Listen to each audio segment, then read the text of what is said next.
So lately, Bismillah ar-Rahman ar-Rahim. So lately, life for me at least is seeming like my parents are getting older, like death is all around me, people that I grew up with, and it seems like I have no control. How can I like accept the fact that I never had any control in the first place, instead of trying to control other areas in life and messing things up? No, Allah gives you qudrat. Allah gives you control. Don't you have control? Yes.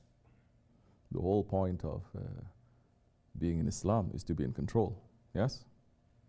The whole point of Shariat and Tariqat is to be in control. Now, whose control and for what? These are completely different questions, right? So, there is small irada that you have that you can have control over. You can control whether you want to sit or whether you want to stand. So,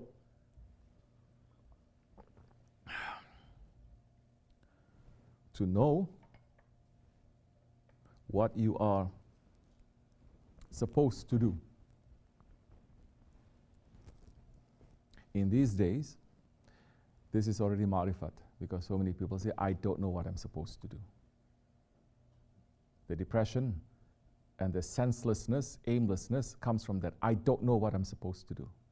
The dogs, if they don't know what they're supposed to do, they get psycho.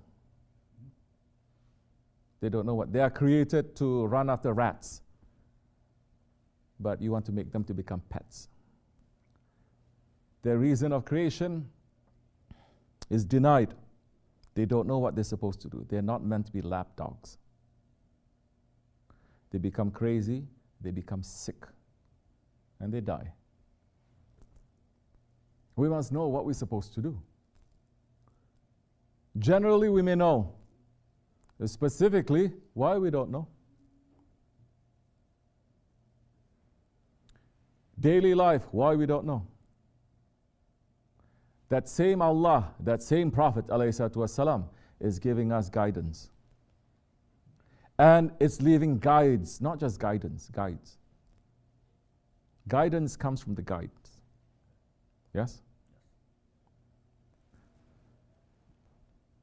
So now, hold on to your guide. Do you believe you need guidance? You don't believe. If you don't believe, even if you hold on to a guide, it's not going to benefit you. You believe, and you hold on to that one.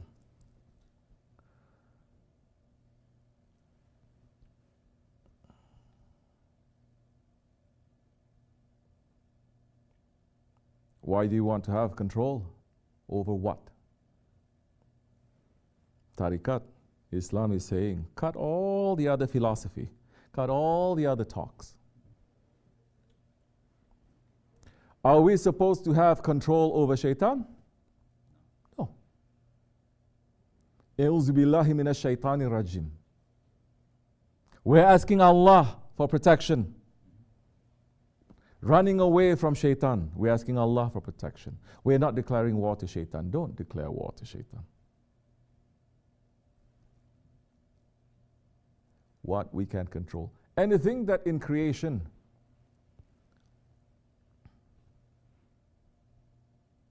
Allah has given mankind the power to control anything in creation too. We can control iron, we can control water. Yes? We can control anything that Allah has created physically. We're able to don't enter into that spiritual thing. You can control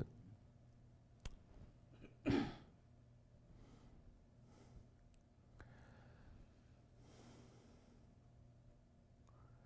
We are given the power not to control shaitan.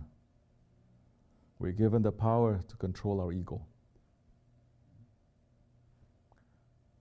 Do you want to control your ego? Are you understanding what your nafs is? Or are you thinking you're such a nice person, such a great person, a good one?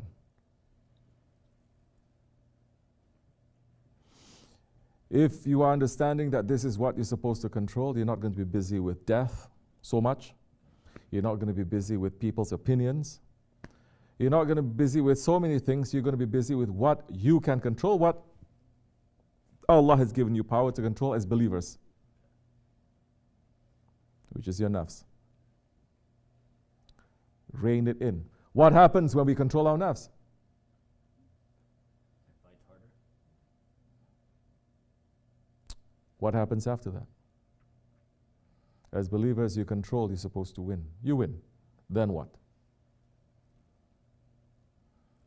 Then what?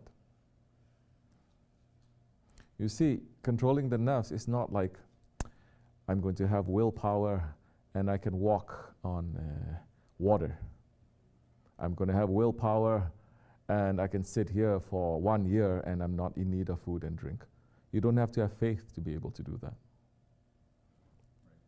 So many people, just by controlling their nafs, they can do so many things that people without belief will say this is miracle. It's not miracle.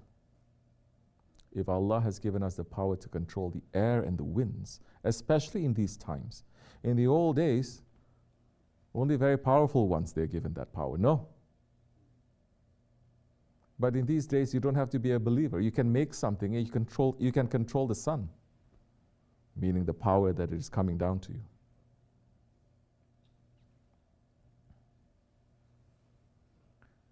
You can control, and then what? What is the point of controlling your ego then? To be closer with Allah and Prophet. Your ego, in a night like this, Holy Prophet ﷺ, the awliya Allah, they have said, your ego is like the burak. You ride it, and it can bring you closer to Allah. First step. After that, there are other vehicles that's going to take you. You understand? How are you going to learn how to do this if you're not in? Allah is saying, be with the salihin. This is how you're going to learn. This is not something you can learn through books also. So, now you have an idea of what control is. All these things, if you are in sohbat, a little bit more, then we're just going to say, now look at this, look at this. All their different things are going to be trimmed. They're going to be cut off. You're going to die from every idea that you have until you're left with something that is real. Then you start dying from that too. You have to leave. Everyone has to die. Assalamu alaikum.